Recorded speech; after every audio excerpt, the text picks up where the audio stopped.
Welcome to my channel Ankita's kitchen. आज मैं आपके लिए लेके आई हूँ बची हुई इडली को फ्राई करने के तो बहुत ही आसान से तरीका जो टेस्टी भी है। तो चलिए इसे बनाते हैं।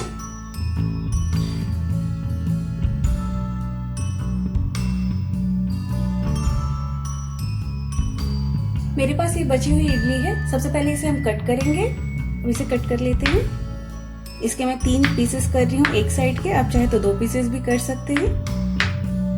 इस तरह से सारी इडली कट कर लेते हैं।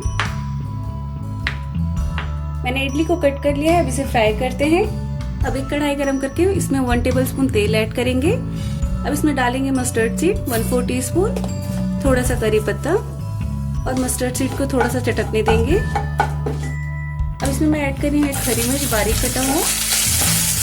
अब इसमें ऐड करेंगे salt as per taste, red chili powder 1/4 teaspoon और थोड़ा सा ब्लैक पेपर पाउडर।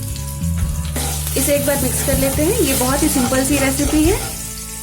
अब इसमें कटा हुआ इडली ऐड करेंगे। आप चाहे तो इसमें प्याज भी ऐड कर सकते हैं, लेकिन मैं इसे बहुत ही सिंपल रखती हूँ और ये बहुत ही टेस्टी लगता है। अब फ्लेम को मीडियम करके इसे हम मिक्स कर लेंगे। इसे 2 मिनट तक हम थोड़ा सा क्रिस्पी होने तक पकाएंगे। इसे मैंने 2 मिनट तक मीडियम फ्लेम पे फ्राई किया है और ये क्रिस्पी हो गया है। अब फ्लेम ऑफ करते हैं और बनाते हैं चटपटी इडली फ्राई की रेसिपी। फिर से एक कढ़ाई गरम करके इसमें तेल डालेंगे 1 टेबलस्पून, साथ ही ऐड करेंगे राई, थोड़ा सा करी पत्ता। इसे अच्छे से मिक्स करते हैं और मस्टर्ड सीड को थोड़ा सा चटकने देते हैं। अब इसमें ऐड करेंगे एक छोटे साइज का बारीक कटा हुआ प्याज और साथ ही हरी मिर्च ली है मैंने एक, इसको बीच से कट कर लिया है। इसे मीडियम फ्लेम पे गोल्डन ब्राउन होने तक हमें भूनना है। अब इसमें ऐड करेंगे pinch of salt, pinch of red chili powder.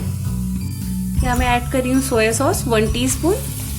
यहाँ पे मैंने ग्रीन चिली सॉस ऐड किया 1 टीस्पून और टोमेटो केचप 1 टीस्पून। सारी चीज़ों को अच्छे से मिक्स कर लेते हैं। इसमें मैंने नमक बहुत ही थोड़ा सा डाला था क्योंकि सॉस में भी नमक होता है।